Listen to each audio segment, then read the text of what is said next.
Hello again. In this lecture, we'll be looking at the second of the three main control structures in programming, decisions. And decisions are basically true-false questions. And the major way to ask a true-false question is by use of comparison operators. So this lecture will be about comparison operators. The comparison operators are shown on the screen, and so your learning objective for this lesson is to be able to correctly identify these 6 comparison operators. You may already be familiar with most of them, but we'll talk about them as they relate to computer programming and how they're used to ask true-false questions. These are the operators. They're called relational or sometimes comparison operators. The first one is less than. The second is greater than. The third is equal to. You've probably seen these before. They're typical in math and algebra. The two that are dimmed out, the equal, and down at the bottom, the exclamation point equal, I've dimmed out because they are how you say equal to or not equal to in the C-type programming languages, C, C++, Java, C#. In those languages, we say equal to by using 2 equal signs instead of 1. And instead of the not equal symbol down near the bottom, the next to last entry is less than and greater than together. When you put less than and greater than together in programming languages, you're saying not equal to. Well, again, the C programming languages decided to use a different symbol, and they use exclamation point equal. So although those are valid equal and not equal symbols in those programming languages, for this lecture, for this series, I'll use just the plain equal sign and the not equal sign, the less than, greater than symbol. And also near the bottom, you'll see less than or equal to and greater than or equal to. What we're going to do is use each one of these, give you some examples, and show you how they're used in computer programs. Let me give you an example. And although this class is generic and we try to not use individual languages, I do like to show you a few here and there so you get an idea of what it's going to look like. I'll start up top with the English problem. What I'd like to do is I'm going to give you the age of a customer, and if the customer is 65 or over, then they get a 15% discount.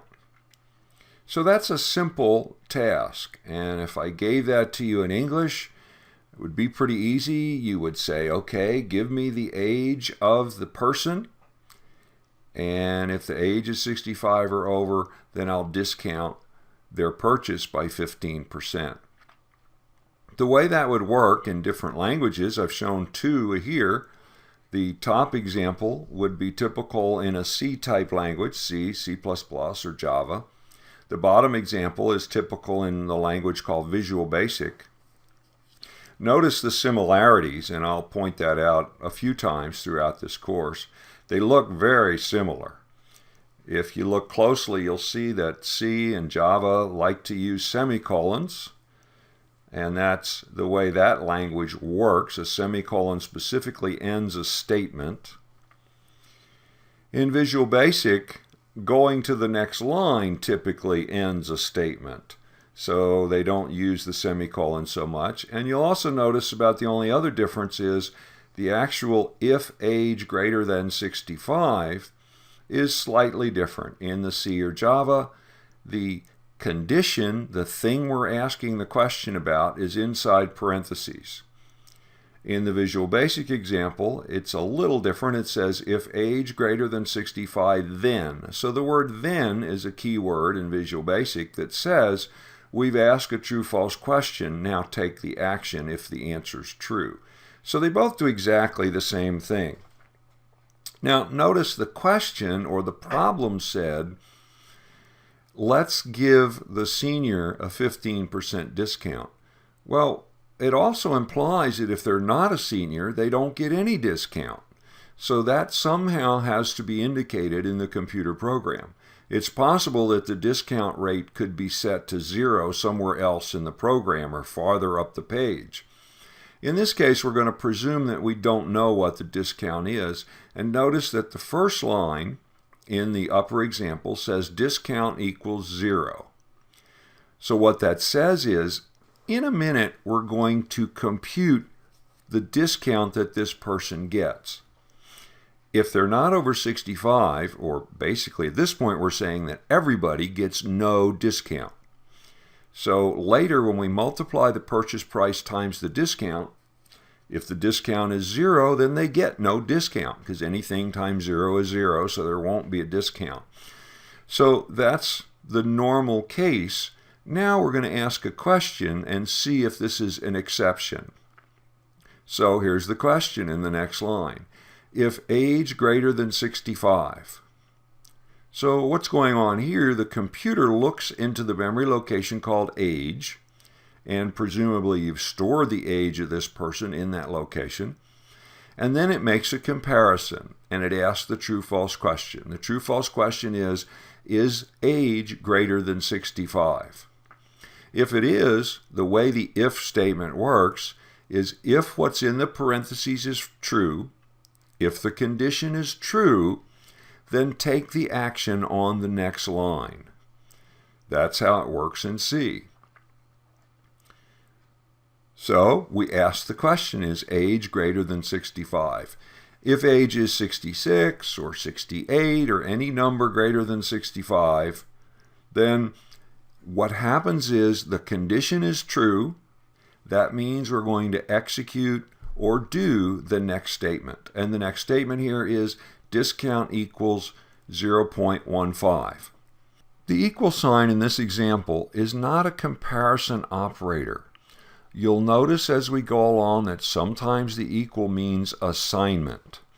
And what assignment means in this case, when you see something to the left and to the right of the equal sign, what you're doing is you're saying, take what's on the right of the equal sign and assign it to what's on the left, or write it to what's on the left, or write it to the memory location called discount. So that second line essentially says assign the value 15% to the memory location called discount, so that in a minute when we multiply purchase price times discount, this person will get a 15% discount. So that equal sign is assignment. The first equal sign, discount equals 0.0, that's assignment. So usually when we see an equal sign and something on either side, it's an assignment or it's a true-false question, and we'll see how there's a difference as we go along.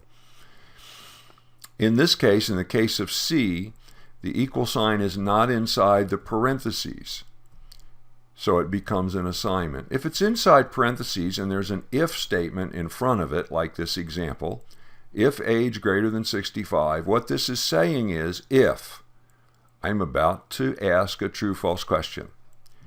Age greater than 65. Would you compare what's in the memory location with the number 65? If what's in that memory location is larger than 65, then the answer to the true-false question is true. Change the discount to 15%. If it's not true, do nothing. That's what we're doing. So if the true-false question is true, change the discount. If the true-false question is false, do nothing, skip the next statement. And that's true in the Visual Basic example at the bottom of the page. Same idea. Set the discount to 0. Ask the question, is age greater than 65? If it is, set the discount to 15%. That's a typical true-false question in which we take one action based on the comparison operator, the greater than symbol, or greater than. Here's another example. In English, what we would say for the problem would be if the student's final grade is 60 or higher, then they pass the class. Otherwise, they fail. How would I write that in computer code? Well, let's look at the first example. If, and then parentheses. When you see if in parentheses, you know that in the parentheses is a true-false question, is a comparison. So what we're going to do is we're going to compare what's in the parentheses. We're going to compare grade, which means go to the memory location called grade, take out what's in there. So what's in there theoretically could be any number from 0 to 100, usually for a grade. And on the right, we're saying take the number 60. That's what's known as a constant. It doesn't vary. It stays the same. So we're comparing the contents of the memory location called grade with the number 60. So the true-false question becomes, if what's in the memory location called grade is less than 60, then execute the next line of code. So let's try a couple of examples. Let's try a grade of 50. So if grade less than 60 would say if what's in the memory location called grade, which is 50. If 50 is less than 60, well, it is. So since 50 is less than 60, the true-false statement is true. It will execute the next line. It will print you fail. It will then skip the else because it's already found the answer to the true-false question and it knows what to do because it's true. It doesn't even need to look at the part of what to do if it's false. That's what's after the else. So the way the else works, it says, hey, if the true-false question was not true, if it was false, then you're going to do what's after the else. So let's say the grade is 80. The true-false question now becomes, if 80 is less than 60. Well, it's not. That's false. Since it's false, we're going to skip the statement that says you fail, because that's what we do if it's true. We're going to go down to the else, and right after the else, since it's false, we're going to do what's after the else. So we're going to print the student passed, or you passed. So that's how the if-else statement works. It's usually called the if-else statement or the if-then-else statement. There's an if or a question. If it's true, you do the first thing. If it's false, you do the thing after the else or the second thing. So that's how the comparison operator less than can be used to ask a true-false question and to take one of two actions depending on the answer. So here are 3 examples, and I'll walk through each one just to give you an idea of what the computer is doing when it sees this kind of a statement. All 3 of these statements contain a true-false question. And I know they're true-false questions because I see the if. I then see an operator, a comparison operator. Could be less than, greater than, equal to, less than or equal to. Any one of those operators. I see that, and on either side of that comparison operator, I have either a variable or a constant. And by a constant, I mean a number. In these examples, the 64 and the 0 are constants.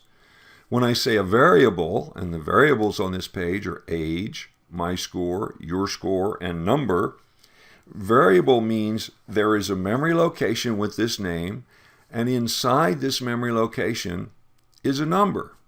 And it's variable because it can change. It might be 62 right now and 86 in a minute. So since it's changeable, we call it a variable, or it varies.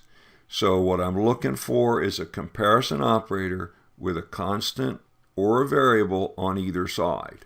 And that's what's in the yellow boxes that you see on the screen. Age greater than 64 in the first example.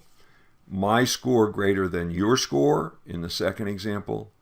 And number less than or equal to 0 in the third example. All of those are true-false questions. The specific way that the compiler approaches this question is, in this first example, it goes to the memory location called age. It takes out whatever's in there. It then compares it to the number 64. If age is greater than 64, so if it's 65 or 80 or 90 or any number larger than 64, it says, oh, this statement is true. This true-false question is true. Then if that is true, I'm going to print, you get the senior discount.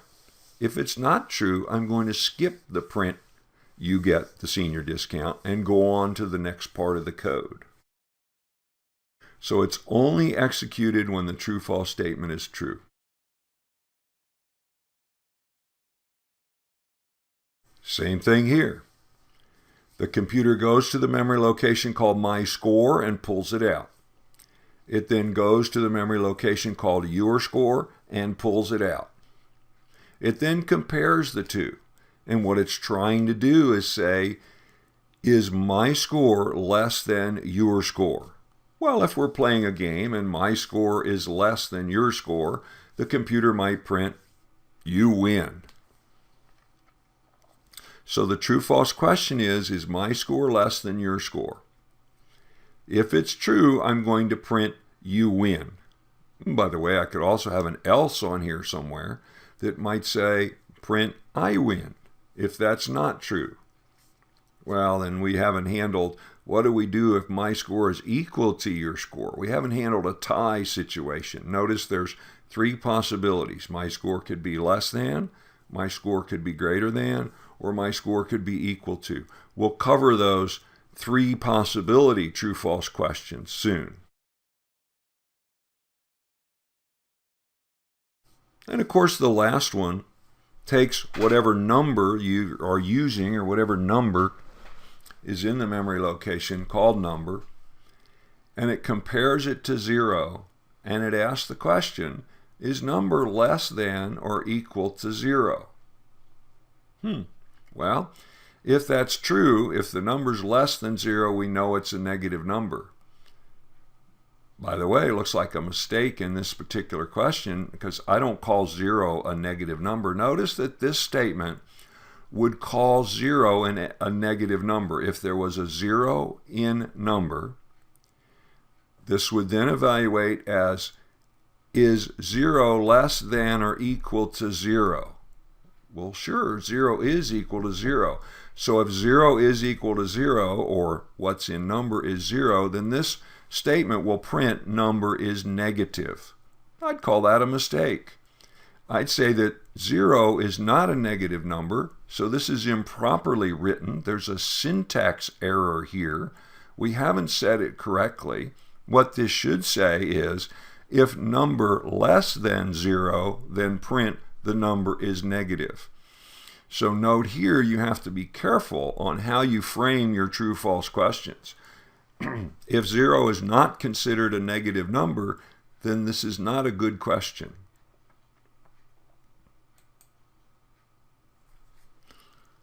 So here they are again. You saw this slide previously. Just a review. The relational or comparison operators. If you know these, then we're fine. Just move on. If you're not familiar with these, stop the video, write them all down, put them in your notebook somewhere, because you're going to be needing to refer to these a lot when you make comparisons in any computer programming language.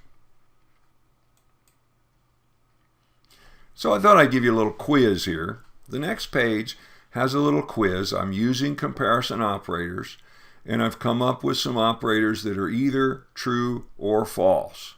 What I'd like you to do when the next page pops up is pause the video, just hit pause, and then look at each of the 8 true-false questions that are shown on the page and decide whether each one is true or false. And just take a piece of paper and write down true or false 8 times. When you've answered each of the 8 true-false questions, or if you don't want to, you can move on, then continue the video and I'll show you the answers on the next slide.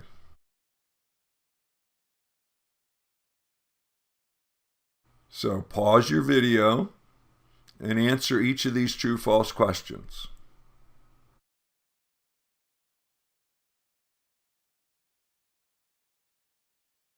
So here are the answers. The first 3 are true. The next three are false. Number 7 is true, and number 8 is false. If you got those easily, then you've mastered the idea behind how the comparison operators work. If you didn't get them all right or you had trouble, what I want you to do is to try and plug in the values for A, B, and C. Let me show you here. If I rewrite the first one, A less than B, as 5 less than 7, and why do I do that? Because up top it said that A equals 5, so A contains the quantity 5, and it said B equals 7, so B contains the quantity 7. I can rewrite A less than B as 5 less than 7, because that's how the computer's going to evaluate it.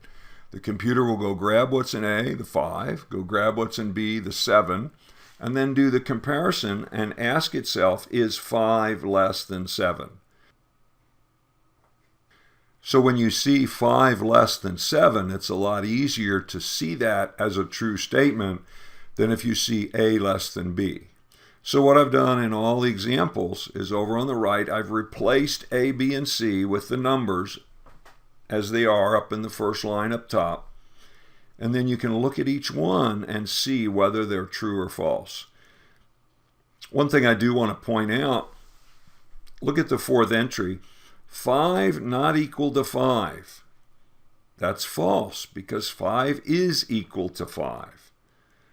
Okay, look at the last entry. 5 less than 5. Is 5 less than 5? No, 5 is equal to 5. 4.9999 is less than 5.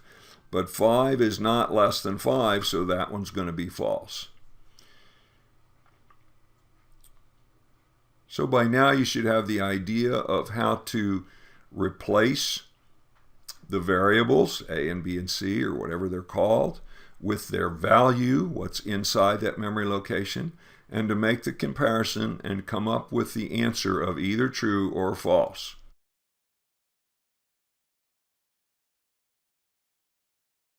So here they are. These are the operators that you need to be able to use effectively. So you need to put these in your memory banks, and you need to be able to use those in flowcharts. You need to be able to use these in pseudocode. And of course, as you move on, you need to understand these in computer programming languages. So in the next lecture, we'll move on to decisions and single selection. We're going to ask some more single true-false questions and show you how we get the correct answer.